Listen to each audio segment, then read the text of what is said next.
President, I am here today to join the chorus of opposition to Todd Blanche's nomination as Attorney General of the United States. Things that Republicans have purported to care about are disasters with this guy. Pam Bondi put the blame directly on Todd Blanche for the Department of Justice's foul-up with the Epstein files. That foul-up was pretty deadly serious for the women who were victims who had managed to keep that fact private until Todd Blanche and the DOJ fouled that up and put out their names, put out their addresses, put out their photographs, in some cases put out photographs with very little clothing on. Complete disruption of the lives of the victims of Epstein's depravity. Complete incompetence from a document production point of view. And on the other side, this guy actually participated in the Epstein cover-up. Remember that there was a witness who spoke to FBI agents about having been assaulted by Donald Trump when she was about 14 years old, physically assaulted and sexually assaulted. She spoke to the FBI at least 4 times. Those 4 times were recorded in FBI 302s. A 302 is the FBI name for the witness statement that the agents write up after an interview.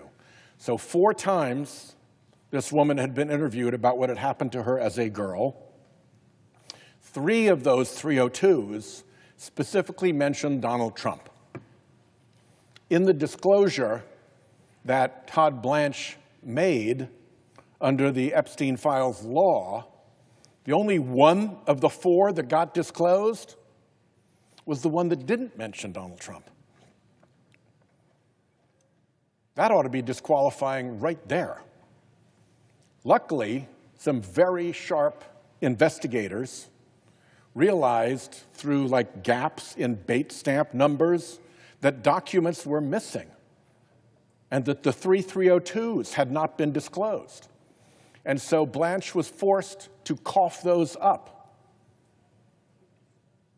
But behind a 302 come the agent notes. And there's still 37 pages of documents related to that are still suppressed, that are still covered up, that look to be the agent's notes, which should have been disclosed. So the cover-up continued with respect to allegations against Donald Trump. Where else did the cover-up continue? Well, the Treasury Department sent to the Department of Justice what are called suspicious activity reports. A suspicious activity report is what you get when international banking transactions look like something funny is afoot, look like there is, for instance, money laundering going on. In this case, it was money laundering and human trafficking concerns that provoked the suspicious activity reports. Well, you don't have to be a genius investigator to look at a suspicious activity report and deduce that it might have something to do with some suspicious activity. It's the title of the report, for Pete's sake. Billions of dollars of transactions were behind those suspicious activity reports. How many were investigated by the Blanche Department of Justice? 0. Turned a complete blind eye to that whole aspect of the Epstein files, even though the suspicious activity reports were right in front of them. And then he goes running down to Tallahassee to interview Epstein's comrade in crime, Ghislaine Maxwell. Did he use that interview to develop any new information, to go after people who were culpable in the Epstein files? No. He used that interview to extract exculpatory comments from her about Donald Trump. Oh, that he was a perfect gentleman. And the next thing you know, she's rewarded with a transfer to a club-fed type prison. What's the excuse for that? Oh, she was at risk. We felt she was in danger. Well, look, I've been around law enforcement for a long time. This is the first time I've ever seen a prisoner allegedly in danger be transferred to a less secure setting to solve the problem of danger. Right? You move the prisoner to a more secure setting, not to a less secure setting. It makes no sense. So in the Epstein files, Todd Blanche's fingerprints are all over the screw-up and the cover-up. Then we move on to the slush fund and the Trump family tax fraud amnesty, which was cooked up in a deal surrounding a federal court proceeding, which was such a mess that the judge in that federal court proceeding has gone back to look at what the heck happened. She was looking at whether something happened called fraud upon the court. You probably haven't heard of fraud upon the court. It's unusually rare. It is a thermonuclear ethics accusation. We've looked in the history of the Department of Justice. Fraud on the court has not even been alleged against any senior DOJ official, ever, ever. And here you have a court that opened a proceeding, an inquiry into whether or not there was fraud on the court, and that's still pending. There is still every reason to believe that Blanche may be found culpable for putting a fraud on the court together to cook up the slush fund tax amnesty scheme. That is pretty unheard of. Unfortunately,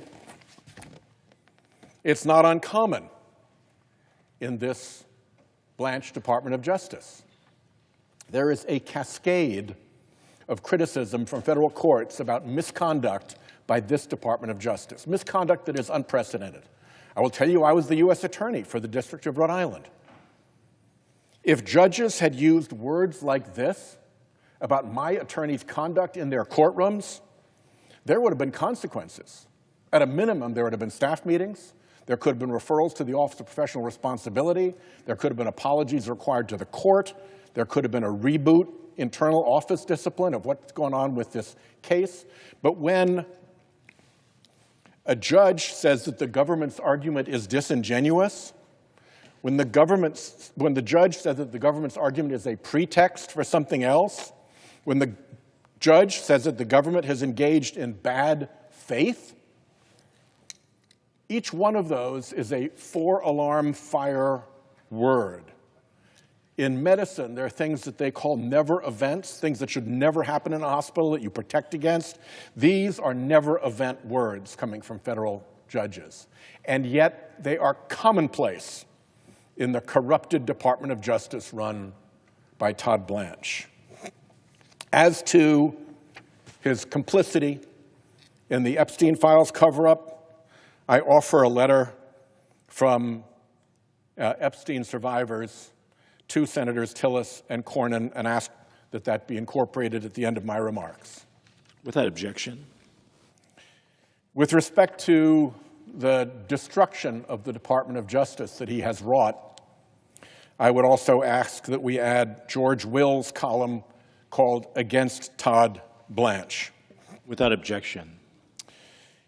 And with respect to this litany of criticism of the honesty of the Blanche Department of Justice, I would like to add a ProPublica article entitled Federal Judges Chastise Trump's Justice Department for, quote, unlawful, quote, unethical, and, quote, unseemly conduct, whose first sentence begins, across the country, federal judges are calling out Department of Justice lawyers, questioning in unprecedented ways whether they can be trusted to tell the truth or uphold centuries-old legal norms. I ask unanimous consent for that. Without objection. And then this isn't just a problem in American legal communities. There's a global magazine called The Economist magazine, which, by the way, does not run liberal. It's a fairly conservative publication. The cover story in the July 18th Economist is a picture of the Department of Justice logo and the title, "Degradation in Process." I asked that the Economist magazine article, there are actually two. One is the opening article that they lead with before they get to the main article, and the second is the main article, that the two articles about the degradation of the Department of Justice under Todd Blanche be added to the record as well. Without objection. Last, there's a group called Just Security, which keeps track of what goes on in federal courts. This is a binder of the cases that they have put together in which a federal judge is harshly criticizing the integrity or the competence of the Department of Justice. This binder, frankly, should not exist. This is two-sided, by the way. These many cases, it is just astounding. I'm not going to ask that this all be put into the record, but I will note that if you look at justsecurity.org, you can look at their report published on March 19, 2026. It gets regularly updated. And if you want to go through it, you can see truly appalling criticisms by federal judges of every appointment background against incompetence and dishonesty by the Blanche Department of Justice. Where that really hits the road is with something called the presumption of regularity. You all might not know what the presumption of regularity is, but it's a benefit that the government enjoys. That as a matter of policy, the federal judiciary has determined that the federal government is generally so honest and competent that its proceedings will be given the presumption of regularity, that the benefit of the doubt will go to the Department of Justice lawyers and to the government agencies involved, unless the adversary can prove otherwise. Courts will presume that the government has done the right thing, and over again we have seen judges say that presumption of regularity is now shot because there is so much dishonesty and incompetence coming out of the Department of Justice. That is unprecedented. There are hundreds of other reasons to vote against this most reprehensible Attorney General nominee in American history, but the very specific ones about his complicity in the Epstein files screw-up and cover-up, his being the first senior Department of Justice official in the history of the United States to face a fraud on the court inquiry where the judge already decided that the proceeding was a sham and that the parties were in collusion with each other and that the whole thing was done in bad faith, and that that's not an isolated incident. That is part of a pattern of incompetence, dishonesty out of the Department of Justice that has never before happened in the United States of America. If my Republican colleagues want to get behind that, if they're cool with an Attorney General who has that record, that's on you. I yield the floor.